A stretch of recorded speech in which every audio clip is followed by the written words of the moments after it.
Ahli hukum Andi Asrun tampaknya baru saja mempermalukan diri sendiri.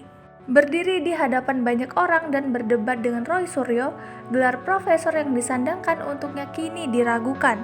Alih-alih memberikan titik terang, Andi bersikeras berada di pihak Kaisang Pangarep terkait skandal jet pribadi.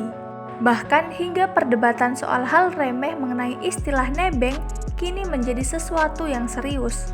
Menurut logika pandangannya, nebeng yang dimaksud oleh Kaisang tak perlu disertai dengan keterlibatan pemilik jet pribadi secara langsung. Sosok pilot konon bisa menjadi perwakilan. Kalau menurut saya, bisa saja orangnya tidak ikut, kan ada pilotnya. Kenapa pemilik harus ikut? Bunyi pendapat yang diutarakan oleh Andi Asrun disadur oleh Suara.com pada Rabu 18 September 2024. Bukannya terselamatkan, Andi Asrun malah semakin didebat oleh Roy Suryo. Menurut mantan menteri tersebut, jika yang dimaksud oleh Andi adalah benar, itu bukanlah nebeng, melainkan sekaligus meminjam. Itu nebeng atau minjam, Prof? Sanggah Roy Suryo setelahnya. Perdebatan terus berlanjut dengan persoalan arti dan makna nebeng di KBBI. Siapapun yang berakhir menang, citra dari seorang Andi Asrun kini berada di ujung tanduk. Julukan pembela hingga tukang cebok bahkan telah disematkan kepadanya oleh warganet. Gelar profesor yang disandangnya pun diperlakukan dengan cara yang sama dan berakhir diragukan. Lantas siapa sebenarnya Andi Asrun yang disebut Roy Suryo dengan profesor namun membuat publik semakin geram ini?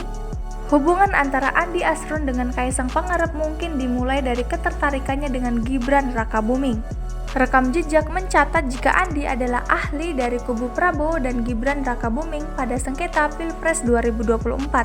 Saat itu, kehadirannya menimbulkan ketidaknyamanan hingga penolakan dari kubu lawan yaitu Ganjar Pranowo dan Mahfud MD. Bukan tanpa alasan, Andi sempat berada di pihak paslon 03. Jabatan yang dimilikinya pun tak sembarangan. Muhammad Andi Asrun yang kini berlabel sebagai profesor ini, dulunya adalah Direktur Sengketa Pilpres untuk Ganjar dan Mahfud. Berpindahnya keberpihakan Andi dari pasangan Ganjar Mahfud ke Prabowo Gibran menyisakan julukan menarik untuknya, yaitu pembelot. Namun pria berjulukan pembelot ini tercatat pernah menimba ilmu hukum di Universitas Indonesia dengan fokus risetnya pun pada hukum tata negara.